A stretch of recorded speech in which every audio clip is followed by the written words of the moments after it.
নমস্কার।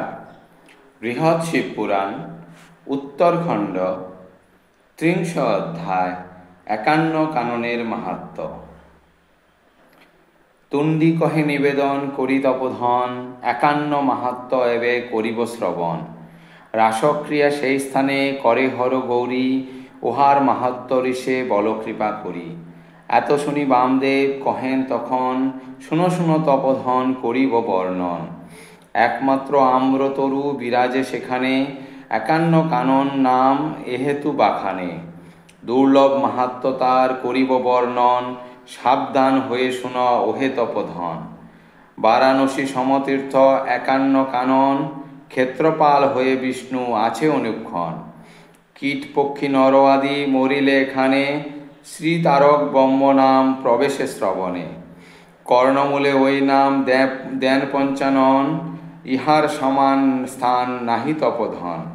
ক্রোশব্যাপী আচ্ছয়া করে অবস্থান, আম্রমূলে আম্রস্বর লিঙ্গ অধিষ্ঠান। সেই লিঙ্গ দর্শন করে যেই জন, শিবপদ পায় সেই শাস্ত্রের বচন। ৫১শ্বরের পাশে করিয়া গমন, শিবমন্ত্র যেই জন করয়ে জপন। সিদ্ধিলাভ করে সেই নাহিক সংশয়, শাস্ত্রের বচন মিথ্যা কবু নাহি হয়। ত্রিভুব ঈশ্বর লিঙ্গ বিরাজে এখানে, গোপিকা লিরিক যা মূর্তি শোভে স্থানে। অষ্টশক্তি অষ্টমূর্তি করে অবস্থান, অন্য অন্য দেবমূর্তি আছে বিদ্যমান। প্রথম নায়ক যারা কাশীধামে ছিল, রাসলীলা শুনি সবে এখানে আসিল। মাঘ মাসে কৃষ্ণপক্ষে চতুর্দশী দিনে, ক্ষেত্র প্রদক্ষিণ যেই করে শুদ্ধ মনে। মঙ্গল তাহার হয় নাহিক সংশয়, শাস্ত্রের বচন মিথ্যা কবু নাহি হয়। ৫১ কাননে যদি কিছু পাপ করে, প্রদক্ষিণ কইলে পরে সেই পাপ হরে। মেরু প্রদক্ষিণ করে ভাস্কর যেমন, এই ক্ষেত্র প্রদক্ষিণ করিলে তেমন। ত্রিকোটি জন্মজ পাপ বিনাশিত হয়, নাহিক সংশয় ইথে কহিনু নিশ্চয়। ছায়াযাত্রা সযতনে করে যেই জন, অন্তিমে সেজন যায় কৈলাস ভবন। বৈশাখের পূর্ণিমাতে হয়ে একান্তর, করিবেক ছায়াযাত্রা ওহে বিজ্ঞবর। এই স্থানে চারিপীঠ আছে বিরাজিত, মহাসিদ্ধিপ্রদ তাহা জানিবে নিশ্চিত। ত্রয়োদশ দিন যেই সানন্দ পরাণে, এখানে গমন করে বিহিত বিধানে। মন্ত্রসিদ্ধি হয় তার নাহিক সংশয়, দেবতা দর্শন হয় জানিবে নিশ্চয়। এখানে উত্তর লিঙ্গ আছে সর্বক্ষণ, শ্রী মহাশ্মশান পীঠ অতি সুশোভন। বৈদ্যনাথ বিরাজিত আছেন এখানে, এখানে জপিলে মন্ত্র একান্ত পরাণে। মাস মধ্যে সিদ্ধিলাভ করে সেই জন, ক্ষেত্রের মাহাত্ম্য এই করিনু বর্ণন। তীর্থের মাহাত্ম্য এবে শুনে মহাত্মন, বিন্দু তীর্থে স্নান করে ভক্তিতে যে জন। পাপ হরা দেখিয়ার পুরুষ রতনে, ত্রিভুবনেশ্বর পাশে যায় পুত মনে। শিবতুল্য হয় সেই নাহিক সংশয়, সর্বপাপে মুক্ত হয় সেজন নিশ্চয়। পাপ হর কুণ্ড হেতা আছে বিদ্যমান, তাহে স্নান আদি করি যেই মতিমান। মৈত্রে সেবা বারুণ এসে করয়ে পূজন, বরুণ লোকেতে যায় সেই মহাত্মন। গঙ্গা যমুনা তীর্থে স্নান আদি করি, গঙ্গেশ্বরের দেখে যেই অতি ভক্তি ভরি। শিব অনুচর সেই সাধু জন, শাস্ত্রের বচন মিথ্যা নহে কদাচন। কোটি তীর্থ ব্রহ্মকুণ্ড আর মেঘেশ্বর, ইত্যাদি করিয়া তীর্থ আছে বহুতর। এই সব তীর্থে স্নান করিলে সাধন, অমর দুর্লভ গতি লভে সেই জন। মার্গশীর্ষে কৃষ্ণপক্ষে অষ্টমী তিথিতে, বহু ফলপ্রদ তীর্থ জানিবে কচিতে। বিন্দু নদ জলে দেহ করিলে বর্জন, শিবের সাযুজ্য পায় সেই সাধুজন। লিঙ্গের দক্ষিণ ভাগে ধাত্রীবৃক্ষ মূলে, যেজন জীবন ত্যাজে বহু ভাগ্য ফলে। শিবের আলোয়ে যায় সেই মহামতি, প্রলয় অবধি তথা করে নিবসতি। অনশন ব্রত হেতা করে যেই জন, ব্রহ্মহত্যা তার দেহে না রহে কখন। বিনায়ক মূর্তি আছে দেবের অগ্রেতে, তাহাতে দেখিয়া বাক্য বলিব মুখেতে। বিঘ্নেশ্বর নতি করি সর্বসিদ্ধিকর, দর্শন করি যেন ভুবন ঈশ্বর। এই বাক্য বলি পরে করিবে গমন, গোপালিনী পাশে সাধু হয়ে এক মন। ঈশান দিকেতে তারে করি দর্শন, ভক্তি ভরে তুমি পরে করিবে বন্দন। প্রার্থনা করিবে পরে নিকটে তাহার, গোপালিনী তব পদে করি নমস্কার। কীর্তিবাস নিষুদিনী ভুবন ঈশ্বরী, পুত্র পৌত্রী কীর্তি লক্ষ্মী দেহ কৃপা করি। এত বলি প্রণমিয়া তাহার চরণে, কুমার নিকটে যাবে দক্ষিণ বদনে। লহনতি ক্রঞ্চ নাসী পার্বতী নন্দন, স্বর্গলোক কৃপা করি করহাত অর্পণ। এরূপে প্রার্থনা করি কুমার গোচরে, ঈশানে বৃষের কাছে যাবে ভক্তি ভরে। প্রার্থনা করিবে গিয়া বৃষের সদন, সর্বতীর্থ পদ তুমি আনন্দ বর্ধন। যজ্ঞোদ্ভব তুমি বৃষ করি নমস্কার, শিবপ্রীতি করদান কৃপার আধার।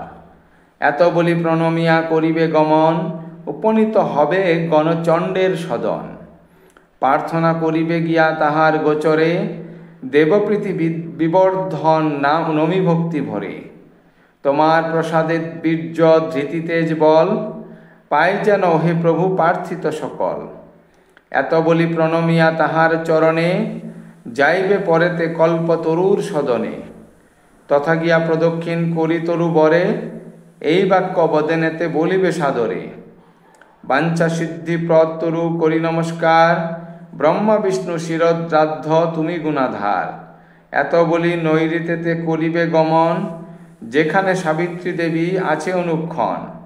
প্রার্থনা করিবে তারে শুন মহামুনি, সাবিত্রী স্বরূপ ধরা বেদের জননী। ব্রহ্মপ্রজ্ঞা মেধা মোরে কর সমর্পণ, এত বলি ভক্তি ভরে করিবে বন্দন। ভুবন পালক পাশে যাবে তার পরে, বলিবেক এই বাক্য অতি ভক্তি ভরে। নমস্করি কীর্তিবাস ভুবন ঈশ্বর, মোক্ষ ফল দেহ মোরে করুণা সাগর। করিয়াছি প্রভু অষ্টমূর্তি দর্শন, সেই ফল হয় যেন ওহে ভগবান। এত বলি নমস্কার করি ভূমি পরে, কৃতকৃত্য সাধু জ্ঞান সাধু করিবে অন্তরে। এইরূপে অষ্টমূর্তি হেরে যেই জন, অন্তকালে ফল পায় সেই মহাত্মন। বিশেষত কৃষ্ণপক্ষে চতুর্দশী দিনে, যে জন দর্শন করে ভক্তিযুক্ত মনে। ব্রহ্মহত্যা আদি পাপ নাহি তার রয়, কহিনু তোমার পাশে ওহে মহোদয়। বিন্দু নদে স্নান করি যেই মহাত্মন, ভক্তিভরে অষ্টমূর্তি করে দর্শন। কৃষ্ণা চতুর্দশী যদি সেই দিন হয়, জন্মবন্ধ ঘুচে তার নাহিক সংশয়। কৃষ্ণ কিংবা শুক্লপক্ষে চতুর্দশী দিনে, কীর্তিবাসে দর্শন করিলে যতনে। কীর্তিবাস তুল্য হয় সেই মহাত্মন, নাহিক সন্দেহ হইতে শাস্ত্রের বচন। তথা হতে উত্তরেতে লিঙ্গরুদ্রেশ্বর, ভক্তিভরে দর্শন করে যেই নর। যে ফল তাহার হয় করহ শ্রবণ, শুনিলে আশ্চর্য হবে ওহে তপধন। 10 লক্ষ লিঙ্গবরে হেরিলে নয়নে, যেই ফল লাভ হয় শাস্ত্রের বচনে। সেই ফল হয় তার জানিবে নিশ্চয়, কহিনু তোমার পাশে ওহে মহোদয়। তথা হইতে নৈঋতিতে লড্ডুক ঈশ্বর, বিরাজ করেছে লিঙ্গ অতি মনোহর। নরলক্ষ লিঙ্গ প্রভু এই লিঙ্গ হয়, শিবের আদেশ ইহা জানিবে নিশ্চয়। 9 লক্ষ লিঙ্গ পূজে যেই ফল হয়, ইহারে পুজিলে হয় সেই ফলদয়। শক্রেশ্বর লিঙ্গ আছে নিকটে তাহার, পুজিলে পূজারি যায় ইন্দ্রের আগার। ভোলানাথ লিঙ্গ অঙ্গে আছে নিরন্তর, 10 লক্ষ লিঙ্গ প্রভু এই লিঙ্গবর। পূর্ব দিকে রুদ্রেশ্বর করে অধিষ্ঠান, 10 লক্ষ লিঙ্গ প্রভু খ্যাত সর্বস্থান। বৈদ্যনাথ তার পাশে আছে বিরাজিত, 10 লক্ষ লিঙ্গ প্রভু জানিবে নিশ্চিত। তাহার নিকটে লিঙ্গ ঈশান আখ্যান, উত্তরে কেদার লিঙ্গ খ্যাত সর্বস্থান। বায়ুকোণে মহেশ্বর নামে লিঙ্গবর, যমদণ্ড নাশ পায় হেরে যেই নর। গোসহস্র ঈশ্বরের করিলে দর্শন, সহস্র গোদান ফল পায় সেই জন। পরদ্বারেশ্বরে যেই হেরে ভক্তি ভরে, পরদ্বারকৃত পাপে সেই যন্তরে। তথা হতে পূর্ব দিকে কুলকুট ঈশ্বর, ভক্তি ভরে হে তারে যেই কোন নর। সর্বপাপে মুক্ত হয় সেই সাধুজন, শঙ্কর পদবী পায় সেই মহাত্মন। ঈশান কোণেতে আছে লিঙ্গ সিদ্ধেশ্বর, তাহারে দর্শন করে যেই কোন নর। বৈকুণ্ঠ নগরে যায় সেই সাধুজন, শাস্ত্রের বিধান এই ওহে তপধন। ইহা ভিন্ন গত লিঙ্গ 51 বর্ণেতে, মুক্তেশ্বর চক্রেশ্বর বিবিধ নামেতে। সেই সব দর্শন করে যেই জন, তাহাদের পূর্ণ কেবা করিবে বর্ণন। চৈত্র মাসে যেই জন 51 কাননে, শিবলিঙ্গ দৃষ্টি করে ভক্তিযুক্ত মনে। ব্রহ্মহত্যা আদি পাপ বিনাশে তাহার, মুক্তিলাভ হয় তার শাস্ত্রের বিচার। 51 মাহাত্ম কেবা বর্ণিবারে পারে, বহু বর্ষ শতে কেহ বর্ণিবারে নারে। পুরাণের সার হয় শ্রী শিব পুরাণ, পাঠক অন্তিমে পায় শিবপদে স্থান। ধন্যবাদ।